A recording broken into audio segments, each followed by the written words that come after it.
สายลมจางๆยังล่องลอยจากแดนไกลกระซิบคอยบอกเบาๆเตือนให้เราลืมตา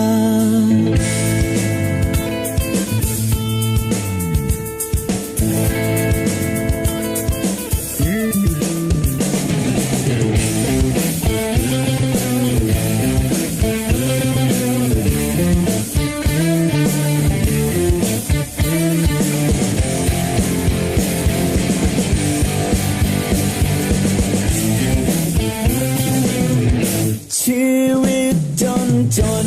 อย่างเราจะเอาอะไรหนักหนาเช้าลุกขึ้นมาส่งยิ้มให้เจ้าเธอตาศรัทธายังไม่เหลือพอถึงไม่ค่อยมีปัจจัยแต่ใจยังไม่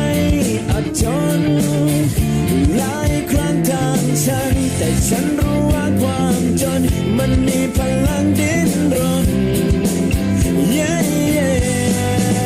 ก็ไม่เป็นไรเมื่อเกิดมาอย่างนี้เมื่อมีเท่าที่มีก็ทำมันให้ดีเท่าที่หนทางยังมีอยู่สู้เพื่อคนที่รักพิสูจน์ให้ได้ดูถึงหนักหนาเท่าไรยังไงหัวใจยังมีแรง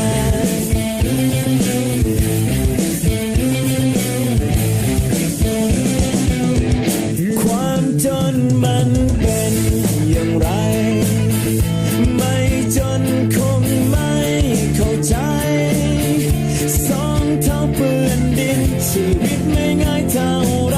ยังมีคนรอพึ่งพามากมายก็ไม่เป็นไรเมื่อเกิดมาอย่างนี้เมื่อมีเท่าที่มีก็ทำมันให้ดีเท่าที่หนทางยังมีอยู่สู้เพื่อคนที่รักพิสูจน์ให้ได้ดูถึงหนักหนาเท่าไรยังไงหัวใจยังมีแรง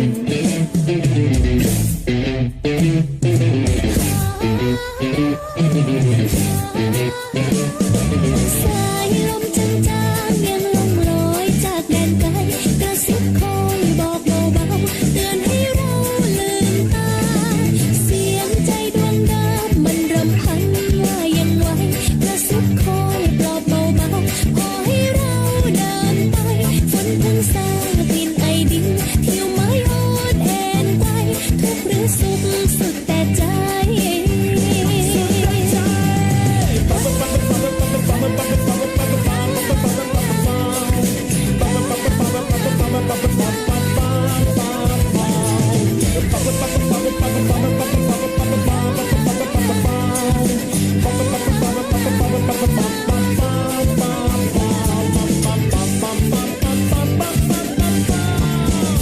ก็ไม่เป็นไรเมื่อเกิดมาอย่างนี้เมื่อมีเท่าที่มีก็ทำมันให้ดีและมันด้วยเหงื่อสู้เพื่อคนที่รักพิสูจน์ให้ได้ดูถึงหนักหนาเท่าไรยังไงหัวใจยังมีอยู่เมื่อเลือกได้แค่นี้เมื่อมีเท่าที่มีก็ทำมันให้ดีทุ่มเททุกอย่างสู้เพื่อคนข้างหลังสู้มันทุกคนทางถึงเหนื่อยล้าเท่าไรยังไงหัวใจยังมีแรง